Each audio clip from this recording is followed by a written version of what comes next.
Hey everyone, welcome back to another edition of Outdoor Hospitality Weekly.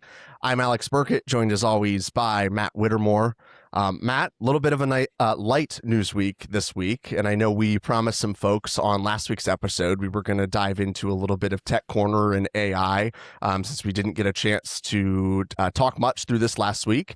And with it being a little bit of a light news week, we are just going to make this episode all about tech, everything that's happening, in our personal life, projects we're working on, the latest things that we're seeing with different models and tools, how we're practically using this, at our parks, and just kind of really dive in and make this our, AI episode as we head into the off season or into the season.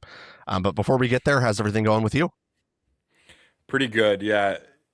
I think we had discussed a few kind of downer stories as of recent, and like you said, light news week. So not, I would say light news week in the outdoor hospitality world. Yes, very Not much to not a preface.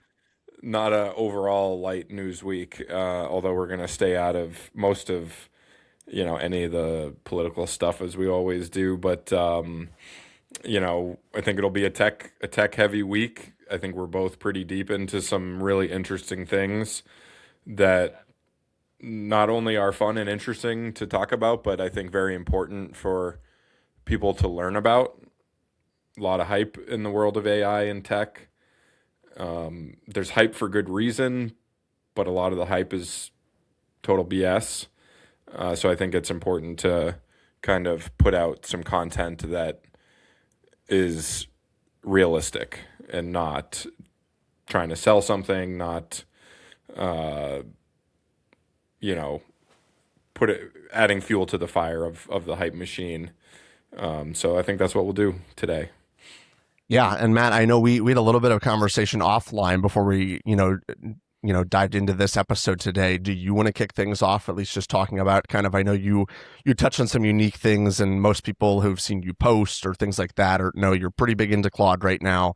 You've been doing a lot of work both on sort of the content side, assisting with, underwriting and financial work within the business. Like there's a lot of use cases here, but I think there are also a lot of changes happening. So I'll kind of give the floor to you, and we'll kind of trade off on this episode and go back and forth. And I think just kind of go from one story to the next of, what are things that we're practically working on. But I'll let you kind of lead this episode here today. Sounds good. Yeah. So tons of different things going on. Really trying to wrap my head around AI use cases, implementing it right with Climb Capital and Unhitched Management, and also just in my daily life.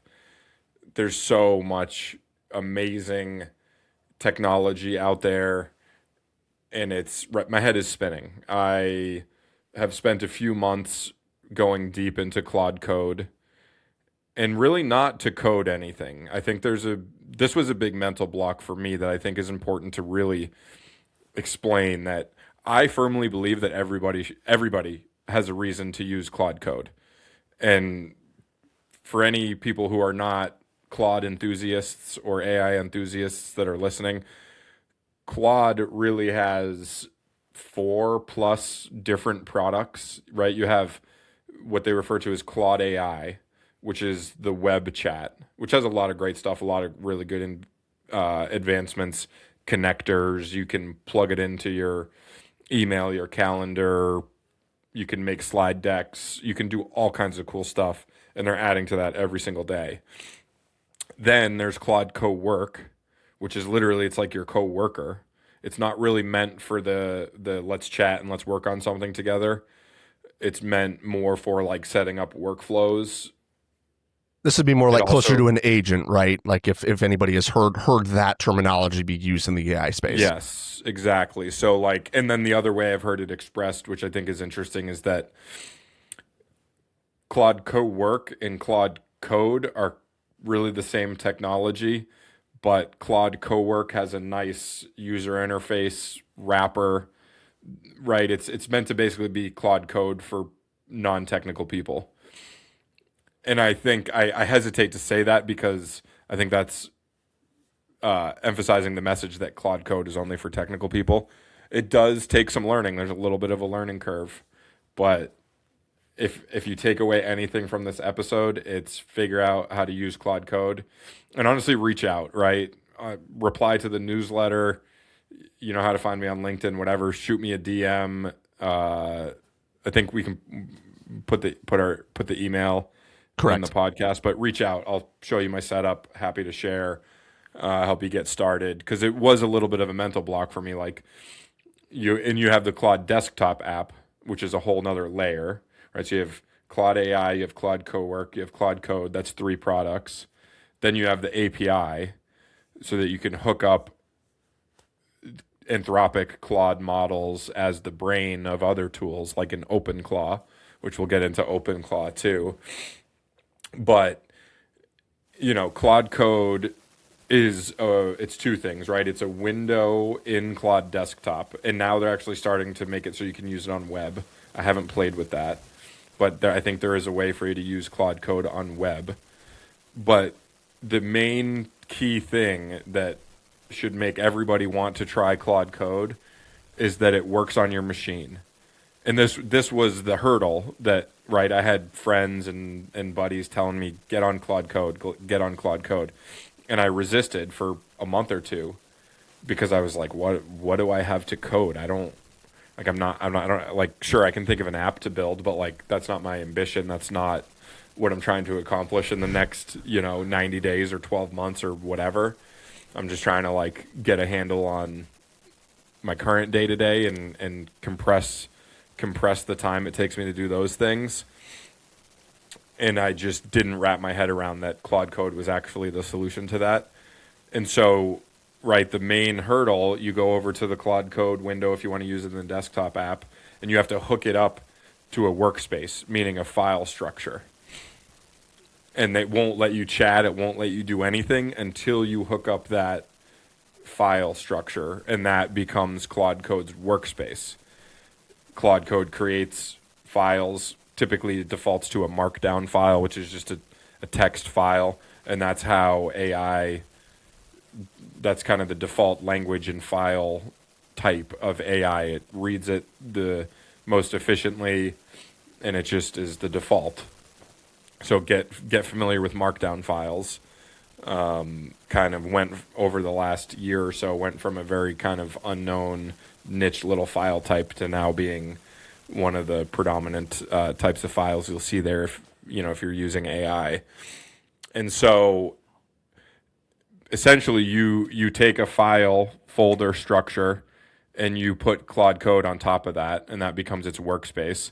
It reads everything in the file, in the folder, gets familiar with it. It'll add some certain files to that, like a Claude.md, which is Markdown. So a Claude Markdown is basically covers who you are. That's the first way for Claude to like learn about who you are. And it tells Claude how to work with you. That's some of your preferences. So that loads into every conversation, every session that you start with Claude on Claude Code. The first thing it does is reads that Claude Markdown, and it sets the stage. Because you're like giving it all the context, right? You're trying to set the stage for what it's going to do. Right. Because by default, if you didn't have that, and the way most AI works is every chat is a fresh session with zero context. It has no idea who you are. And each AI tool has kind of developed their ways around this, right? Like a custom GPT is a way to do that. Mm-hmm. A Chat GPT project, a Claude project. Those are all ways to like start that context window in each session with who you are, who you want the AI to be, etc. But right, one of my big challenges with ChatGPT and then with Claude was like the project firewalls, right? Each project is completely self-contained.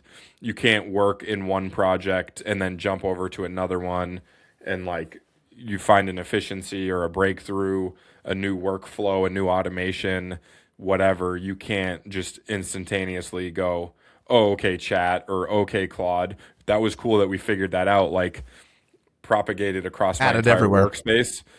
No, I mean maybe there's probably, and this stuff changes every day. So maybe there is now a way to do it, but there wasn't a way 2 months ago, 3 months ago, when I was making those discoveries and then manually putting them into each project and propagating it across my whole world. And that was the first like kind of holy crap moment with Claude Code. Was I had spent 3 months building Claude projects and all kinds of building skills, and that's what translates nicely. So I literally just downloaded, I copied and pasted every single chat that was in a project. I downloaded all the project files, basically exported every single project. I had like 20 different projects in Claude, and in one fell swoop gave it right to Claude Code and said, I want to convert my workflow and my workspace over from projects to Claude Code. I just put it all in this folder, help me figure it out. And in about 2 hours, it had just totally rebuilt everything, optimized it for Claude Code, made it about 100 times more effective. And it made discoveries across the different project silos and just instantaneously like re-optimized everything, gave everything a parallel structure. And I was just like, it was one of the most frustrating mornings I've had in a long time, because I knew, I was like, I've been ignoring my friends that have been telling me to use Claude Code for 2 months. And like the way, right, it's such an advancement that if I had been spending that 2 months in Claude Code, I'd be a year ahead now, you know? And you live and you learn. It was all good kind of incremental knowledge to, layer on and acquire and kind of build that foundation incrementally. So it's been a couple months of that. And then now I've been pretty deep into OpenClaw, and I would say like the overall theme across both Claude Code and OpenClaw for me specifically is, I think anybody who knows me knows I'm kind of like a bull in a china shop. I just like I do things and then plan later, right? Like I just go. It's just I don't ever since I was a kid I've been like that. And with automation though, it totally exacerbates all of that. Like I just went to town, I built a whole bunch of stuff in Claude Code. I deployed like 12 different experimental agents in OpenClaw and just like went to town, and then kind of paused and took a step back and was like, oh my God, this is such a huge mess. Like there were some really cool things that I discovered, but now I'm going back through the process and doing all that initial documentation that if I was, a better project manager or a better, had a better background in computer engineering or software development, I would have planned it a little bit better ahead. But it's been a phenomenal learning process. Now I'm literally going back and creating a full spec documentation for all the agents I've created and putting it all in Google Docs. That we talked about the markdowns, and that's one of the challenges is like, and it probably sounds stupid, but for me, reading a markdown in a coding platform like a VS Code or whatever, or even in a notepad, that's not a easy, pleasurable reading experience. So that's been one of the big struggles for me, is playing with different apps that give you the formatted reading experience. But what I came back to is like I just work in Google Docs, and that's what I'm comfortable in. So I've taken all that documentation, which by default goes into a markdown file, and pushed it over to Google Docs. And I'm going through and just reading it and putting everything into a 5th grade reading level, getting copies of everything, adding explainers to everything to make sure I fully understand it, because there's so many different interconnected systems to run an agent, right? There's like on one end it's really simple. It's actually kind of stupid simple, but it's also really complex in a way, right? It's just an agent, similar, we talked about the Claude Markdown. It's a pretty similar concept at what makes an agent, but it's just extra layers, right? And they're all specialized. So, like, I'm speaking in kind of OpenClaw language, where what drives that is an agent's MD Markdown, which is a Claude, which is basically the Claude Markdown, but for that specific agent. And then every agent has that workspace. So you have your Claude workspace that you work in Claude Code, and Claude Code is an agent, right? So there's a lot of parallels. But so you create your workspace for each agent. You have an agent's MD that explains, who the agent is, what their roles are, what their non-breakable rules are. You got to keep it pretty concise.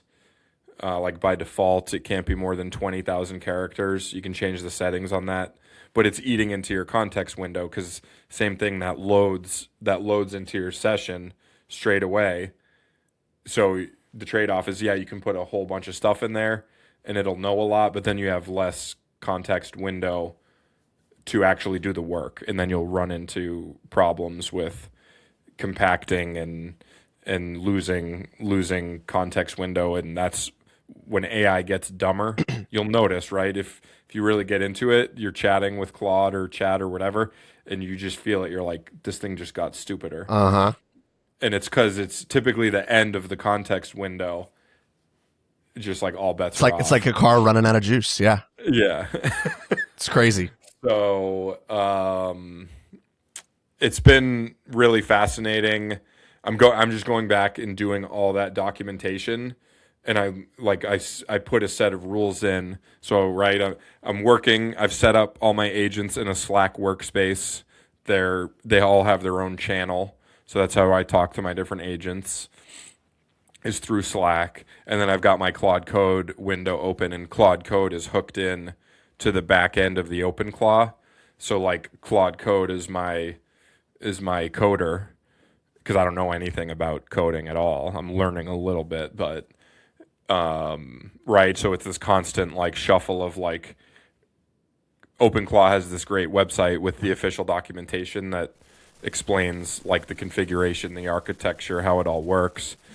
So I'm constantly pointing Claude Code to that website and then to the back end of the OpenClaw and just like figuring it out, doing a bunch of testing in the Slack. It's doing a bunch of wonky stuff. I'm like learning about like automating the analysis of the like error logs, because that's not set up by default. Go figure. So like literally this morning I was setting up like a script to read the error logs and analyze them and like tell me what to fix. So a lot of cool, interesting stuff. And then it all, there was some news over the weekend that, right, changing kind of business landscape in the world of AI that sent a lot of people into a spiral, which I think a reckoning was always coming, right?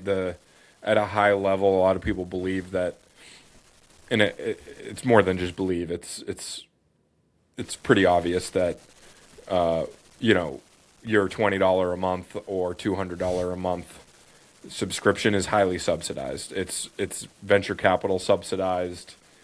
These companies aren't necessarily expected to be like profitable yet, right? They're startups. It's tech. This is not like investing in a campground where you want to be having a profitable investment like as soon as possible. It's venture capital. It's tech. It's just a whole different world. So most of these subscriptions that Anthropic or OpenAI sells, they're selling those at a loss. But I think we're getting to the point where they're going to have to start to make a profit. And so before I jump into the news, any thoughts on your end? Any questions? I mean, no, as far as you've been the bug in my ear, Matt, to get on this, and obviously with me being in more of an active like on the ground level park Yeah. role, it has been very, very difficult for me to get the Yeah. time necessary to spend in this. And I feel like, I am only scratching the surface with some of this stuff. And I can talk on, in Campspot, our reservation system here. Once Yeah. you're done with the news, some really cool practical ways that I'm using AI with some new, AI predictive tools that they've launched. I know Staylist has an agent inside of their reservation system as well. So there's some cool, a little bit more like if you're the GM listening to this and you don't see how like you're not having these big level projects and thinking, I think there's still some cool stuff to do, but just keep being the bug in my ear and eventually I'll get on it once we settle down here. So yeah, these are great learning sessions for me as much as it is for everybody else. So yeah, at some point down the road you'll get me to get some time, and I'm sure we'll sit down and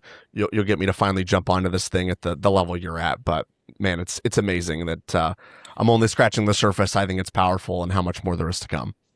Yeah, not to be like a total pessimist or, doomer, but like honestly what motivates me is a lot. We're in an interesting kind of spot in the development of all this in history, honestly, with right, it's still early.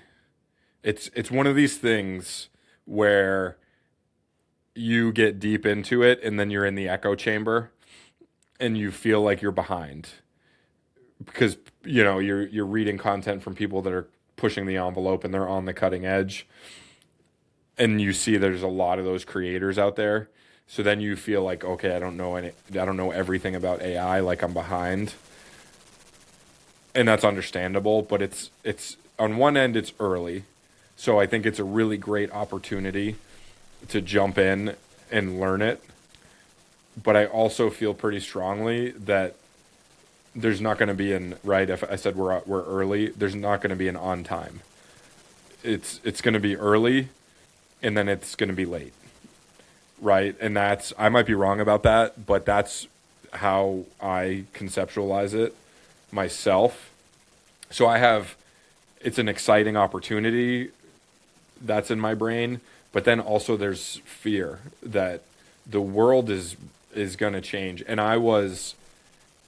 the start of my AI journey was total skeptic, and this is, mid 2024, when I started like at least consciously like deciding that I'm going to go learn this stuff, or I'm going to try it at least.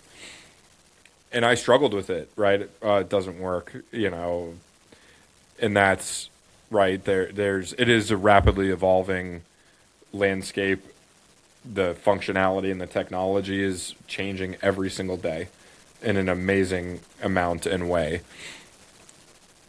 But I think I came to it with the idea that it's AI. I don't need to know it. Like it knows it. It should be easy. Like I should just like tell it what I want and poof, it works. And that's just totally the wrong attitude. Like it takes an incredible amount of time, and maybe not for everybody. I wouldn't say I'm like a technically inclined person. I mean, I'm a millennial, so like I think I'm predisposed to it. Maybe not as much as the younger generations, but I grew up with the cell phone. I grew up on the internet. So, at a basic level, sure, I'm maybe more technically inclined, but I've never learned engineering or coding or anything.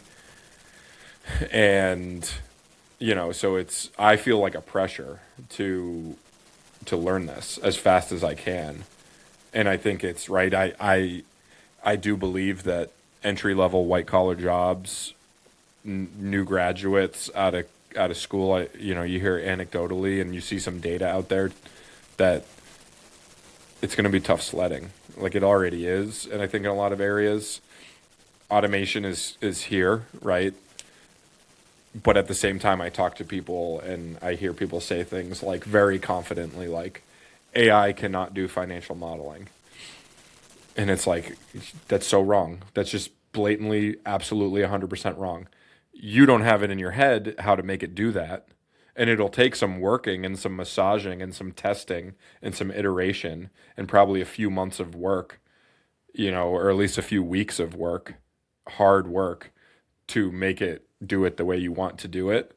But like people say things like that, and it's like, you have absolutely no idea. And that's not a statement of like, oh, I know more than you. Like, oh, you don't even know. That's not the kind of the spirit behind this, but it's eye opening, right? There's a vast kind of split in the world here between people who are committed to it and are trying to understand it and people who aren't. And then there's a whole lot of people who want to talk about it and jump on the hype train and aren't actually really doing it. I mean, it's like it keeps me up at night.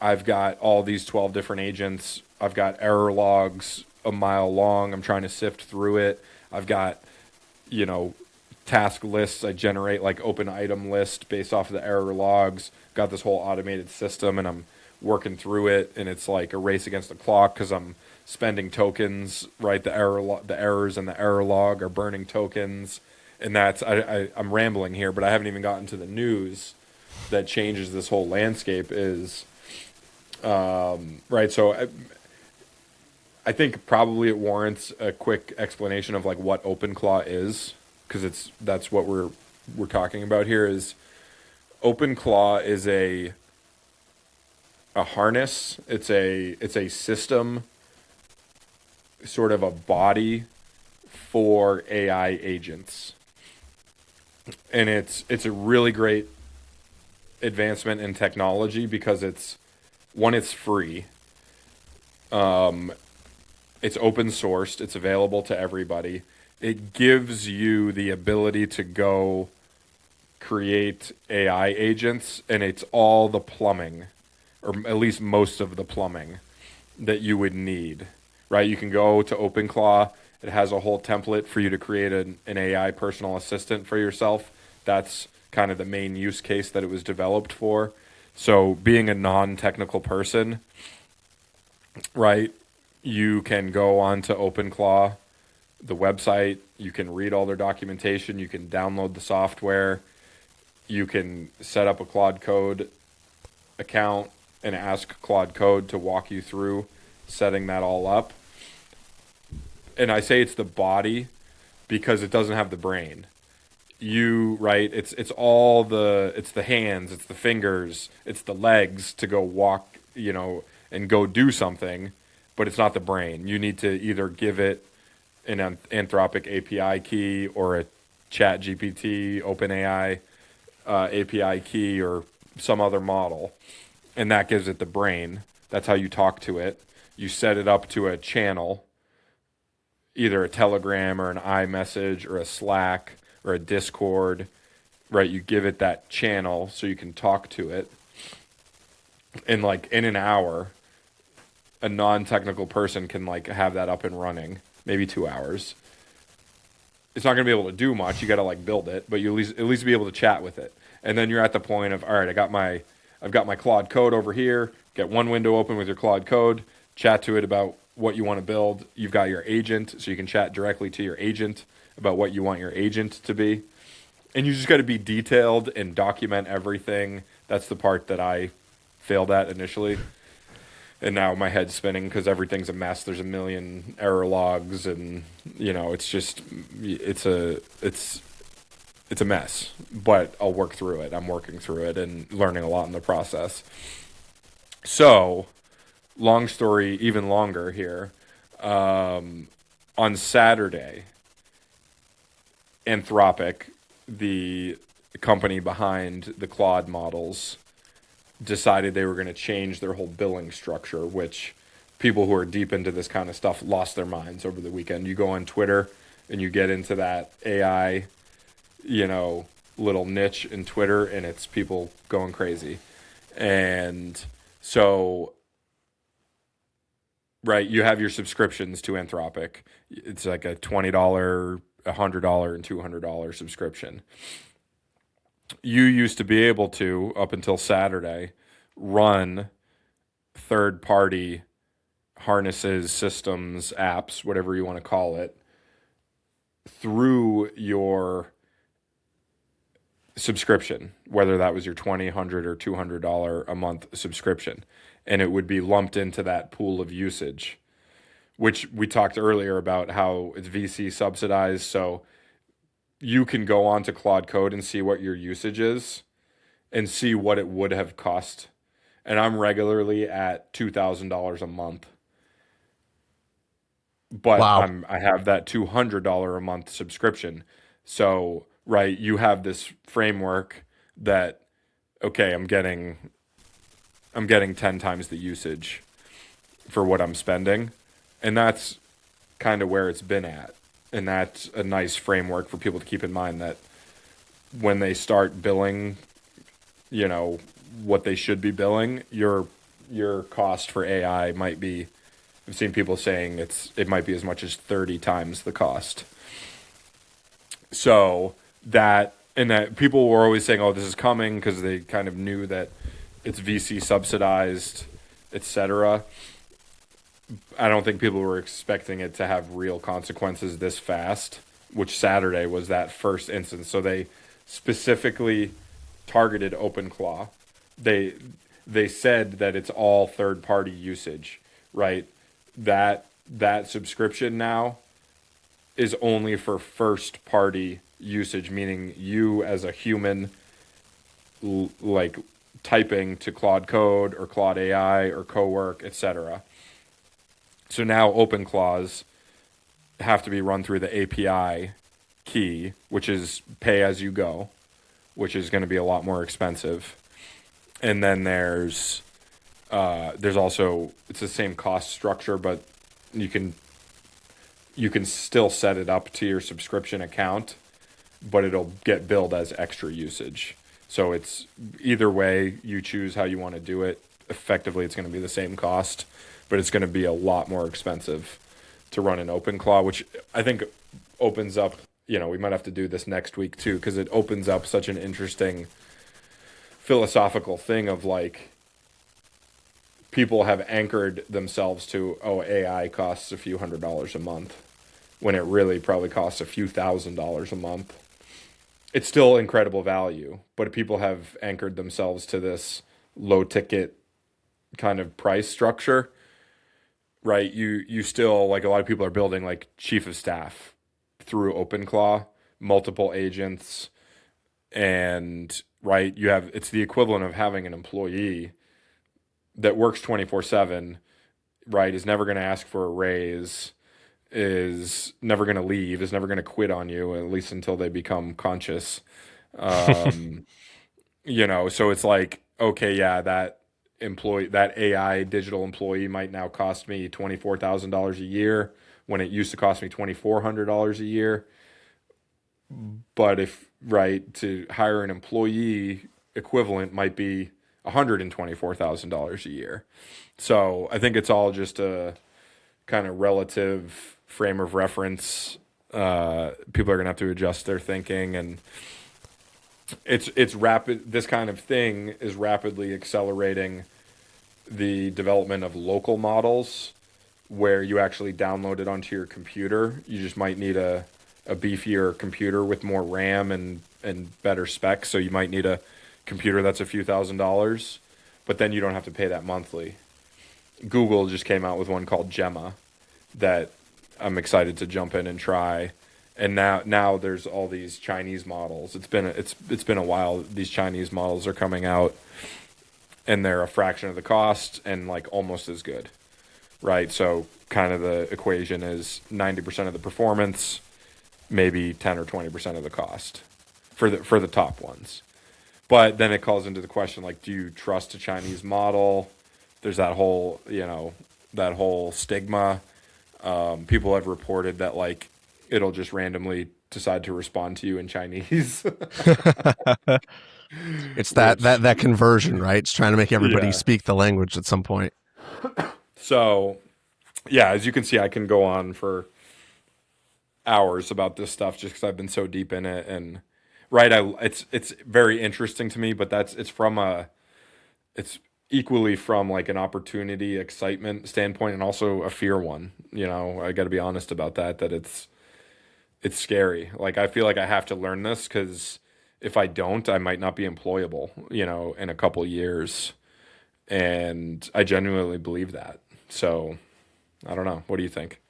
That shift is something that's palpable. You can definitely feel it. I think and as you said, I think I'm one of those people who also was like, okay, my job is on the ground. Like I'm a site level GM of a single location right now. Obviously, as we at Grayson continue to grow, maybe that'll change, but it's, right. So much of my job does require, and we've joked on past episodes, physical work, right? Even Yeah. this week, right? I'm preparing cabins, I'm getting sites ready, like I'm doing all of this stuff that it's like, what is where can AI help assist me with that? Like, and the answer right now is it can't, at least with that type of stuff. But that shift is very real, and I think especially in outdoor hospitality, there is hospitality being the key word there, is something that I think has turned a lot of people from our industry off from using AI in any form. And although we may not want it to replace, the relationships that we have with our customers, or again, it can't help us with the physical site work. There's so much other powerful things that it can do.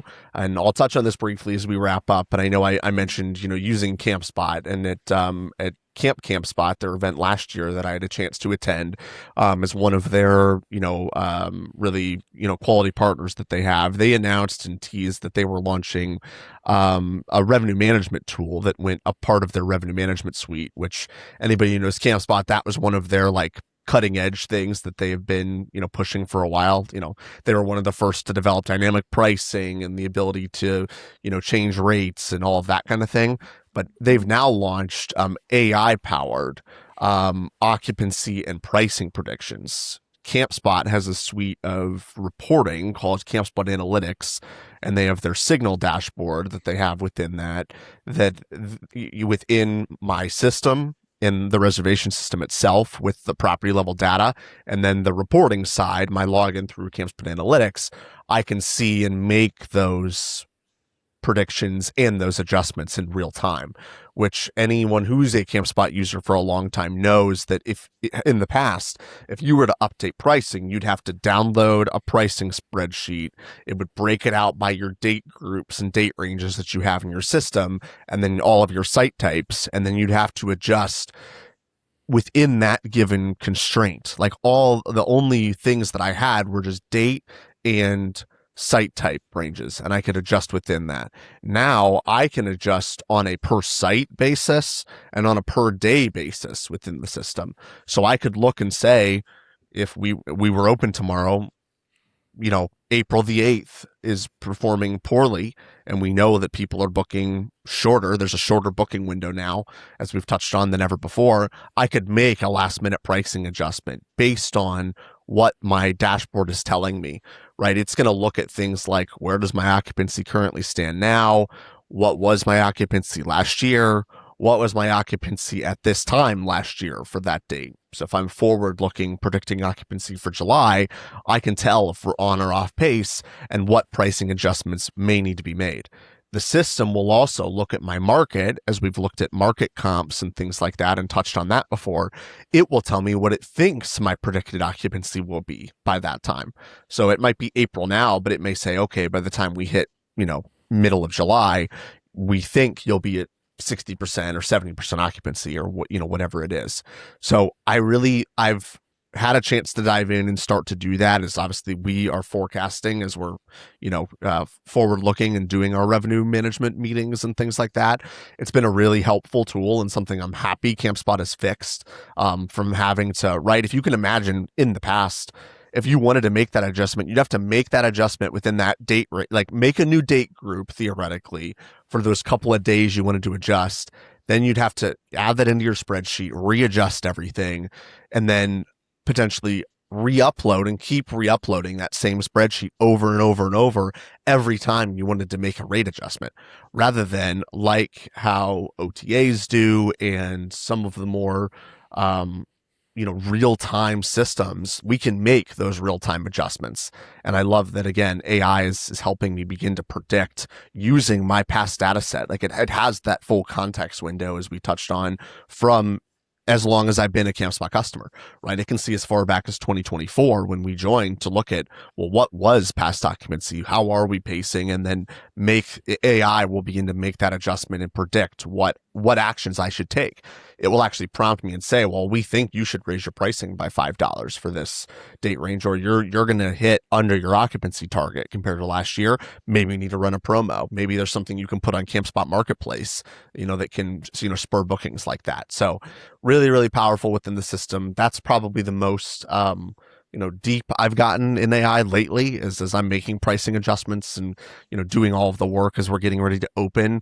This has been a really great one that, like I said, it's a closed system. It's all within Campspot itself. There's a really good context window that it has. It knows my park and only my park. And it's been a really easy tool for me as the GM to make those adjustments as needed and hit those revenue and occupancy targets as we see, revenue kind of go up and push the envelope a little bit, occupancy being a little bit flat. It's been really nice to be able to make those adjustments. So yeah, excited to see what other tools. I know they at the event, they teased that there would be more coming, right? More AI enabled tools within the system to be able to help you with that, being that, like I teased as well, Staylist and others have their own also AI agent within their system where you can ask it questions on reporting or, hey, tell me what's going on with this particular reservation. It's kind of like having that mini chat agent within your reservation system to be able to just pull data faster. And that's what I love. A project that would have taken, a couple of hours to download that spreadsheet and go through that process. All I have to do now is log into my reporting and I'm getting those recommendations automatically. And if I hit accept, it's making those adjustments automatically for me. So no more having to struggle with what rules to add, how to figure out how to use it. It's just very, very seamless and a great use case so far. So, even within outdoor hospitality, I love that there are companies and products that are making these type of positions that are specific to our campground operation. In addition to obviously all the great stuff, Matt, that you covered with Anthropic and Claude and what's happening in the news. Yeah, it's awesome. It sounds to me like you guys like added at least a teammate's worth of. Yeah, it's like you have a revenue manager. A lot of larger companies in our space have that. Now any park owner has the ability to have that within Campspot. And a really sharp one at that knows all your data. Exactly. So with that, as Matt, as you said, we may need to make this a part one and come back next week for part two, but hope everybody found this incredibly enjoyable. I know I always appreciate getting a chance to hear you talk on this and a lot of education that I'm sure even we can certainly even complement this with the written piece from this episode and break down some of those, layers within Claude. And we'll have a huge resource section in the notes of this episode. Just head down to the links if you're on YouTube or within the podcast, just go to the description. Every tool that Matt or I mentioned, we'll put the accompanying link and if there's blog or other resources that are there, so you can check out the tools for yourself. As Matt mentioned as well, feel free to reach out, especially to him if you want to put anything with Claude that you heard today in motion. I'm sure Matt would be happy to help. And with that, hope you subscribe. Join us next week for another great conversation, and we'll be back here with much more. Thanks, everyone.